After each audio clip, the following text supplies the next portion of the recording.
now, I would like to introduce your speaker for today, Mark Bowser, an expert in the areas of leadership, customer service, coaching and team building, communications, and personal growth development. Mark, please go ahead. Thank you, Aubrey. Welcome, everyone. It's a pleasure to be able to be here with you today. And I just thought I'd start our afternoon together by simply sharing with you an illustration that I believe represents why we've all gathered here today. It's a story that the late chaplain of the United States Senate, Peter Marshall, used to tell. It's a story titled The Keeper of the Spring. It's about an old man who lived in a forest in the Eastern Alps overlooking an Austrian village. Now, years earlier, a wise town council had hired this old man to make sure that the mountain waters flowed freely and surely into the village spring. And so year after year after year, this old man faithfully would go out in the woods and he'd pull out the twigs and the leaves and the branches and anything else that could clog or contaminate those mountain waters.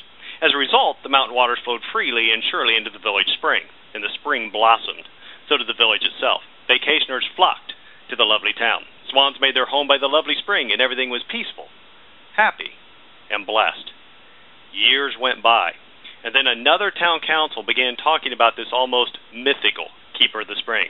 And they began to say things such as, who is this guy? Does anybody ever see this hermit of the mountain anymore?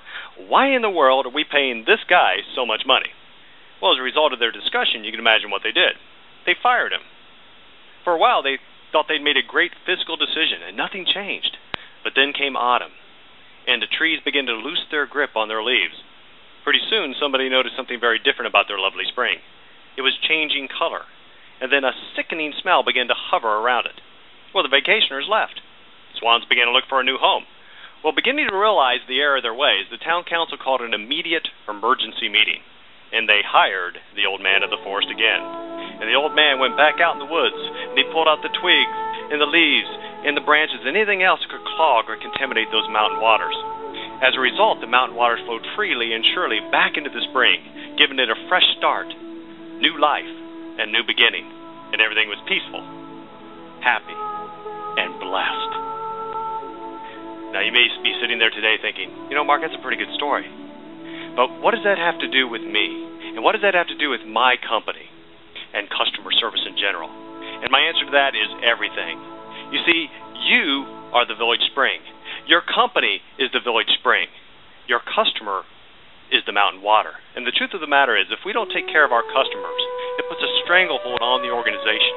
And it begins to sicken, it begins to smell, and if something's not done to reverse the process, it eventually dies. And so as we go through this hour, I want you to think about who are your customers? Who are your mountain waters? And what can you do to make them loyal? You see, satisfied customers are not good enough anymore. Satisfied means your customer is just hanging around until the next big thing comes around. Is your customer consider you and every company in your industry a dime a dozen, or are they loyal?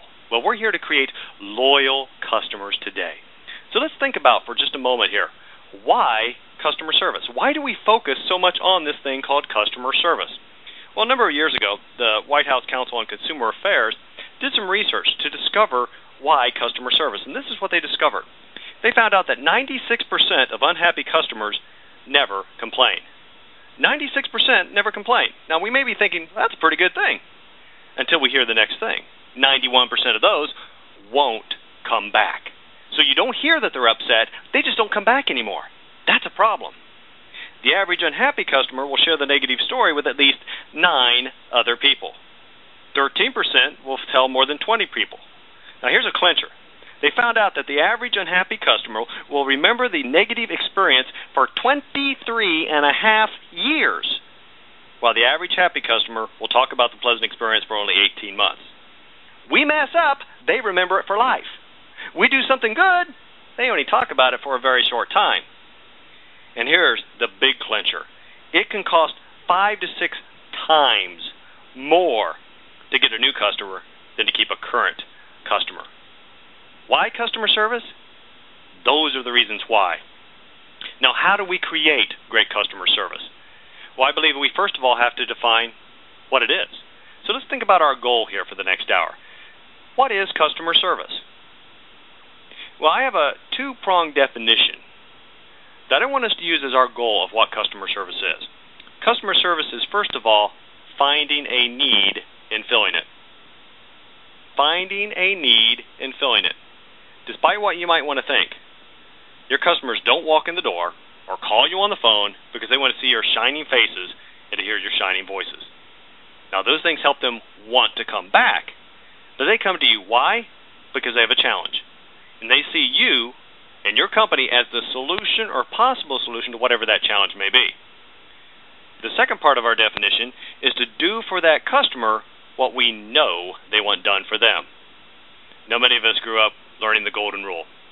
That's exactly what that is. Put yourselves in your customer's shoes. Do for that customer what we know they want done for them. And so that's our goal here today.